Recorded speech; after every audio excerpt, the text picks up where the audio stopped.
Olá, bom, hoje então a gente conversa um pouquinho sobre este livraço chamado No Coração do Mar, do Nathaniel Philbrick.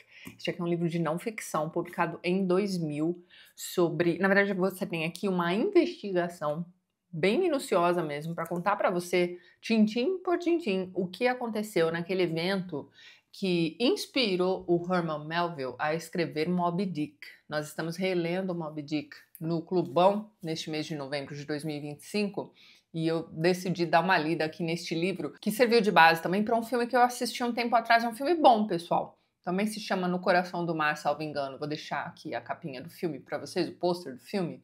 Vale a pena assistir. O que acontece quando você lê um livro como esse, já conhecendo a história da Moby Dick, no meu caso é uma releitura, mas eu sei que muita gente está lendo aquele livro pela primeira vez junto com a gente.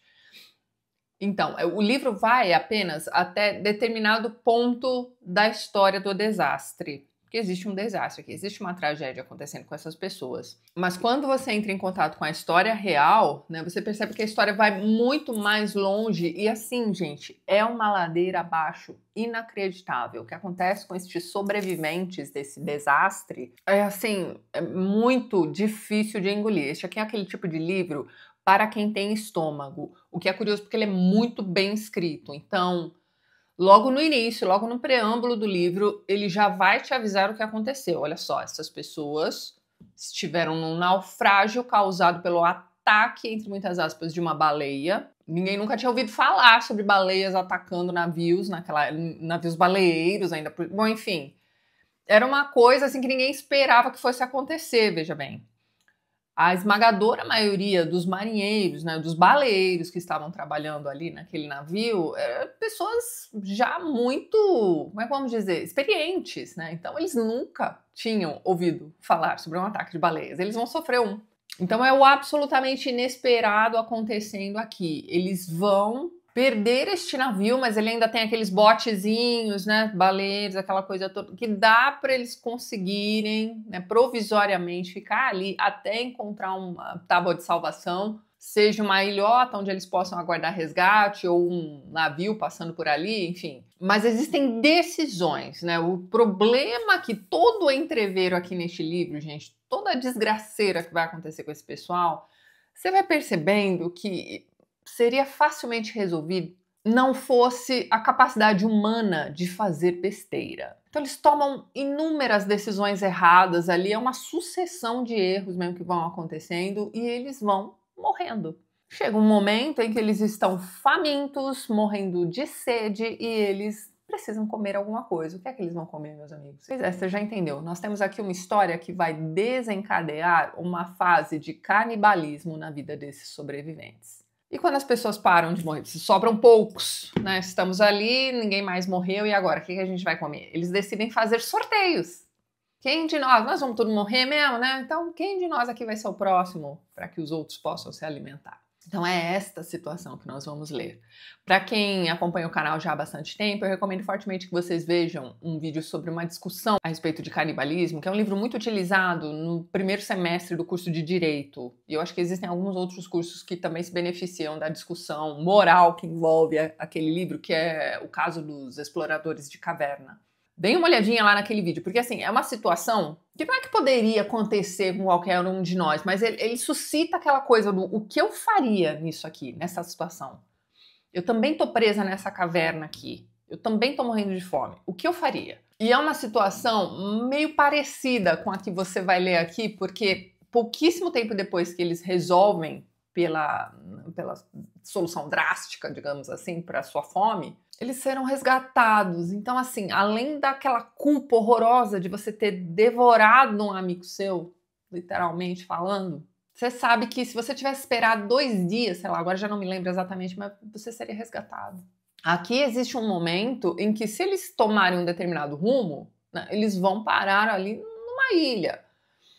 É uma ilha desconhecida, né? Ninguém sabe exatamente o que vai encontrar por lá, mas ainda assim é uma ilha. Essa é a sugestão do capitão, inclusive. Mas você tem, assim, os imediatos que vão virar para ele e vão falar assim, não, a gente já tá aqui nessa situação horrorosa mesmo, né? O nosso navio já naufragou, já fomos atacados por uma baleia, A gente já perdeu todo, né, o fruto do nosso trabalho aqui, vamos continuar. Mas não é só isso, existe também o medo, olha só que coisa, gente, existia o medo de canibalismo, né? O grande medo era, vai que a gente vai para esta ilha e chegando lá tem canibais. Então eles evitam o caminho para aquela ilha, que é um caminho mais curto, logo logo eles estariam ali, safe and sound, né? Mas assim, vai que tem um canibal ali, né? Então vamos rumo à América do Sul. Vai ser muito mais longo o caminho, mas é o diabo que você conhece. Eles já haviam passado pela América do Sul em outros momentos. Eles sabiam que ali eles estariam realmente seguros. Mas a questão é que levaria muito tempo. Eles não tinham tempo. E outra, eles evitam aquela ilha por medo de canibalismo. E olha o que acontece com eles no final das contas. Então, assim, esta é a história que você vai ler ao entrar em contato com este livro. Você quer ler uma história sobre isso? Você já leu O Caso dos Exploradores de Caverna? É um livro super curtinho, eu recomendo muito que vocês leiam aquele livro. Ou se você leu já o No Coração do Mar e ficou com essa sensação esquisita. É aquele tipo de livro que você termina de ler e você fica com uma nuvenzinha assim pairando, sabe? Porque é realmente muito pesado. É uma degradação humana, assim, causada por eles mesmos, que é um negócio assim, muito difícil de acompanhar. Então, veja bem, isso que eu contei para vocês está contado aqui no prefácio, de forma bem reduzida, né? Tem até menos informações do que isso que eu passei para vocês, mas assim, é só para você ter uma ideia. Olha só, você está entrando neste tipo de história, é uma desgraceira. Isso aqui aconteceu na primeira metade do século XIX, quando a indústria marítima, né, as navegações estavam aflorando na América, né? Então, todo o comércio que era feito a partir da navegação estava em ascensão. Então, assim, as pessoas que viviam em Nantucket, que é onde ficava um dos principais portos dos Estados Unidos naquela época, viviam bem obrigado. Então, assim, era tudo graças a essa indústria náutica mesmo. E a gente está falando de uma época em que não existia eletricidade e tudo mais. Então, assim, a matéria-prima para ter luz naquela época era a baleia. Era o óleo da baleia, era o espermacete, era tudo que eles conseguiam retirar. Assim, ao caçar uma baleia, eles retiravam absolutamente tudo, reaproveitavam absolutamente tudo daquela baleia. E isso dava muito dinheiro, isso para aquela época, obviamente, né? Então, assim, era perigoso, mas nem tanto. Levava-se tempo, mas assim, também valia a pena, porque eles voltavam para casa com todo aquele produto das baleias que eles conseguiam caçar e viviam bem durante um tempo. Conseguiam sustentar suas famílias, estava tudo bem. A gente está falando do início do século XIX. É quase como se toda a vida cotidiana dependesse do óleo da baleia. Eu estava lembrando disso, olha, quem é da minha época também, quem nasceu no começo dos anos 80, vai se lembrar disso também. Obviamente, era apenas o nome do produto, mas existia creme de cabelo chamado óleo de baleia. Vocês lembram disso? Porque era um negócio tão absurdamente fantástico que até para a solução para os seus cabelos tinha esse nome, entendeu? Então, para quem tem assim um peso maior de ler a respeito de caça, a respeito de como aquelas baleias já mortas, caçadas, eram destroçadas para que todo o produto seja retirado delas, que seja para subsistência, para sobreviver, para a necessidade, né, daquela comunidade, enfim, se você tem essa dificuldade, este livro vai ser bem pesado para você, mais pesado do que Moby Dick, que é uma obra de ficção. Aqui você sabe que você está lendo, né, o relato de baleeiros de verdade. Não que o Melville não fosse, né? Ele teve uma experiência como baleeiro também. É por isso que ele se demora, né? Para quem tá lendo o Moby Dick, ou já leu, né? Vocês sabem que ele se demora explicando tudo a respeito da baleia, tudo a respeito do navio baleeiro, tudo a respeito de como os produtos eram extraídos daquela baleia caçada. Então, assim, ele se demora. Por que isso? Porque ele conhece, ele esteve em um navio baleeiro.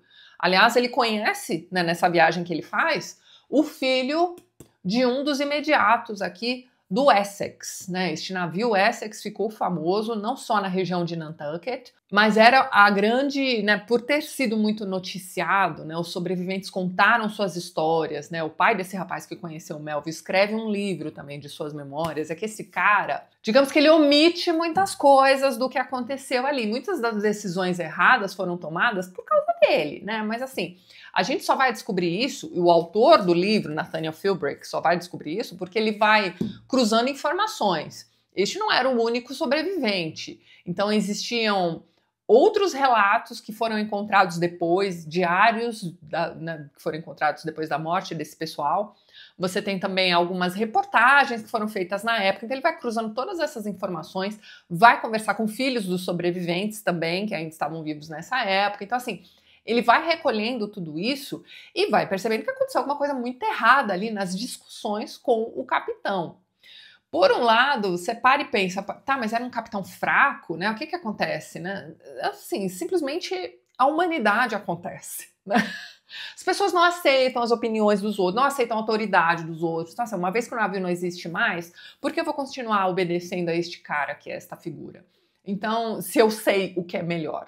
E aí, no fim das contas, né, você tem esse cara que meio que não vai admitir a culpa que teve, mas vem dele essa ideia de que eles foram atacados por esta baleia. No preâmbulo do próprio livro, o autor vai discutir a questão de que aquilo era obviamente incomum, né? Como eu disse para vocês, eles nunca tinham ouvido falar sobre um ataque de baleias, então provavelmente aquela baleia estava grávida.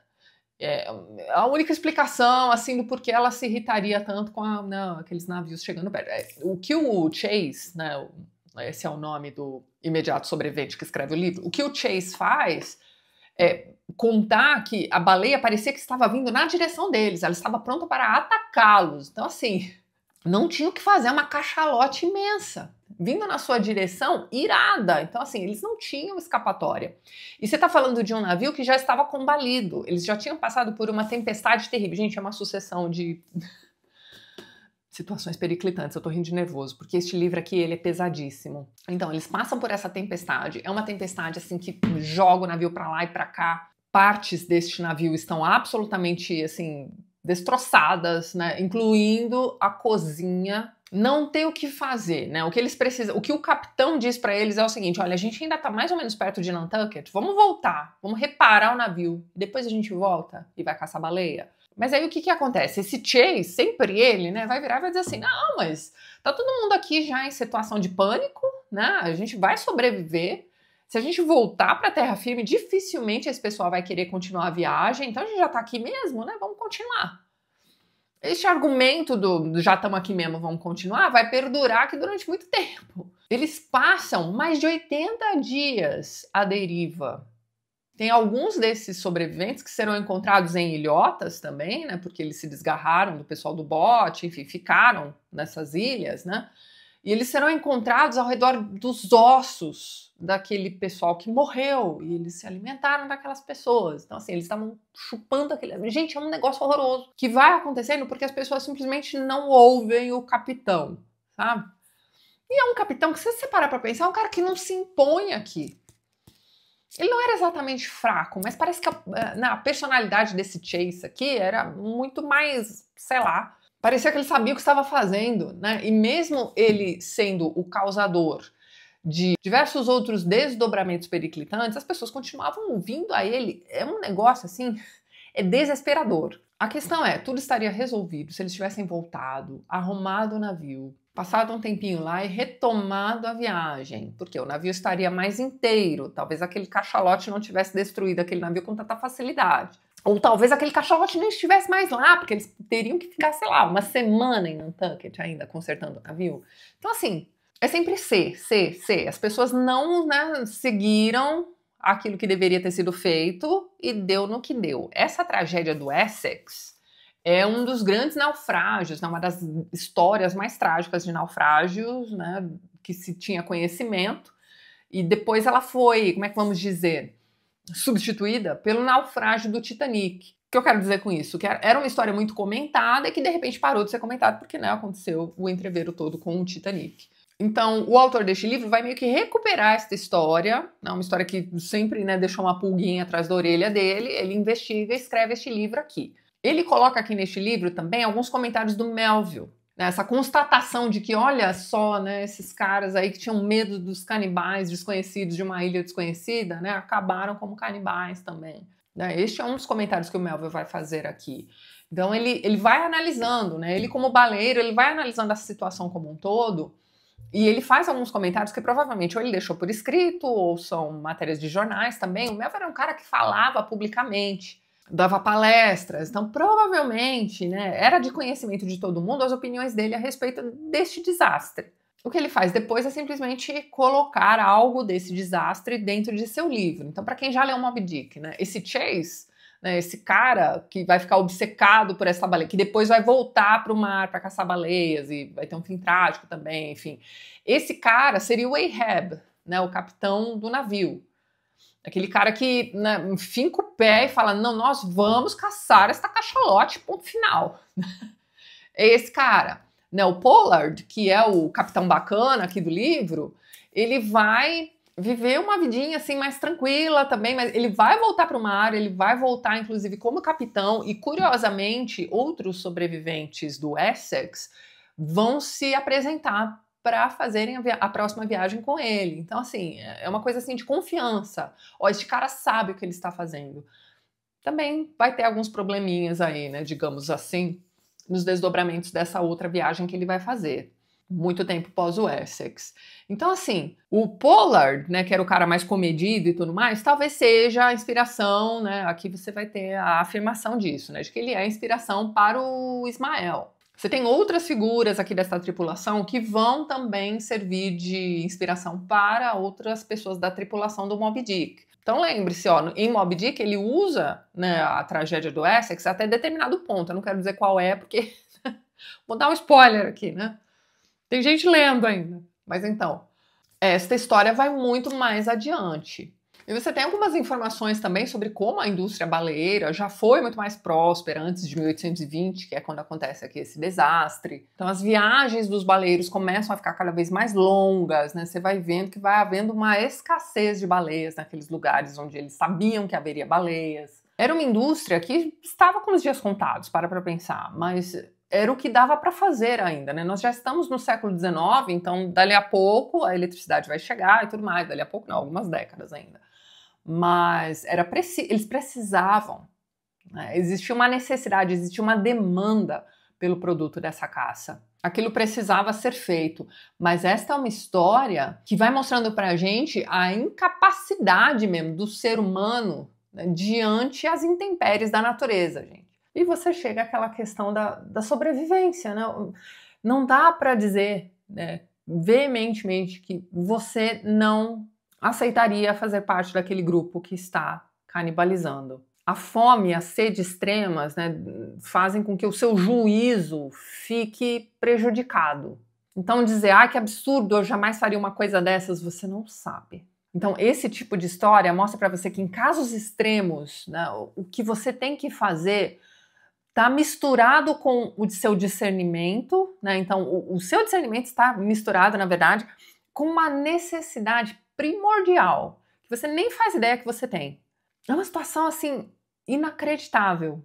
Enquanto a gente está aqui, ó, no conforto do nosso lar, conversando sobre um livro, a gente está falando, imagina, na pior das hipóteses eu me mataria. Ou eu aguardaria o resgate tranquilamente, sabe? Só rezando. Não, cara, não dá. Você vai vendo que não dá. Tem um outro detalhe aqui bem importante neste livro, que é a questão da segregação que existia também. A gente está falando do início do século XIX aqui. Então, adivinhe quem eram os primeiros homens a morrer, né? Se não eram os homens negros. Adivinhe se dentro do navio, né, aquelas posições mais baixas ali dentre os marinheiros também não eram ocupadas pelos homens negros. Então, assim, ele vai discutir tudo isso aqui, ele vai discutir inclusive a questão de que a alimentação dessas pessoas era mais fraca do que a alimentação das pessoas que tinham posições mais importantes, entre aspas, dentro do navio baleeiro. Então, o arpoador, por exemplo, precisava se alimentar mais do que o cara que trabalhava na cozinha, por exemplo. Então, além de tudo, né, a carne destas pessoas tinha menos nutrientes, sabe? É um negócio assim que você vai lendo e é pesado pra caramba. Então, eu recomendo este livro apenas para você aí que tem estômago. Este Naufrágio do Essex não serviu de inspiração apenas para Moby Dick, serviu também de inspiração para As Aventuras de Arthur Gordon Pym, do Edgar Allan Poe.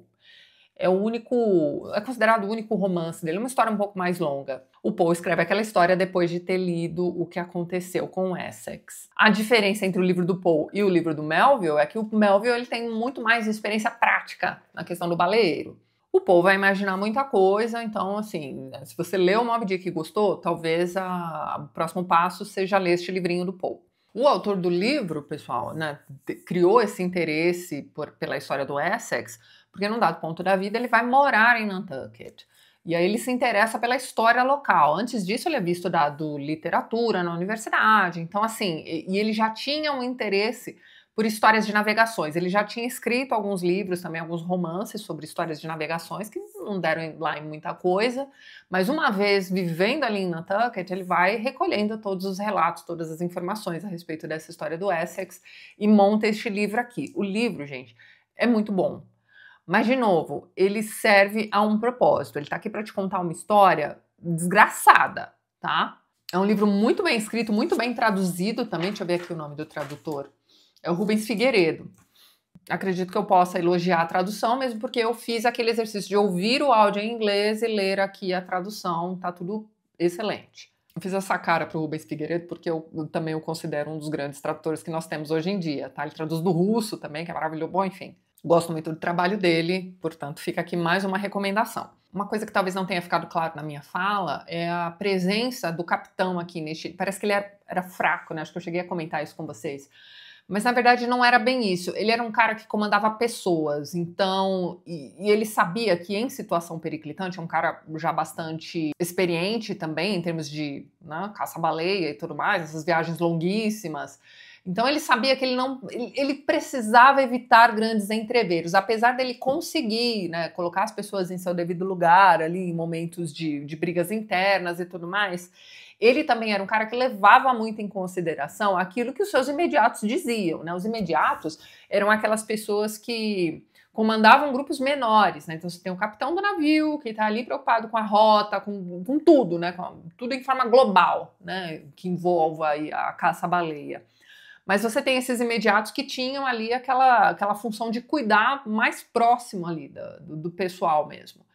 Então, existia uma necessidade de ouvir o que essas pessoas estavam falando também. Então, é por isso que o Chase, né, era ouvido pelo Pollard.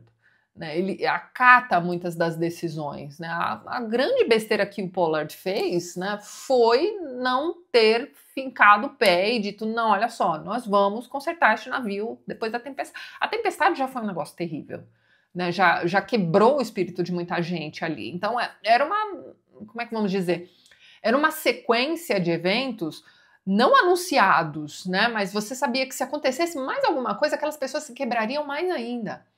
Então, ficou uma situação, um ranço ali naquele navio, que dali para frente, então assim, depois da tempestade, o navio ali tá meio quebradão, eles estão consertando do jeito que dá, aquela coisa toda, estão seguindo viagem, eles vão, né, ter uma viagem baleeira bem sucedida, digamos assim. Eles vão encontrar baleias, vai ter um momento aqui, como eu disse para vocês, em que o autor do livro vai nos dar muitos detalhes a respeito de toda a extração de todo o produto da baleia. Ou seja, tá tudo certo.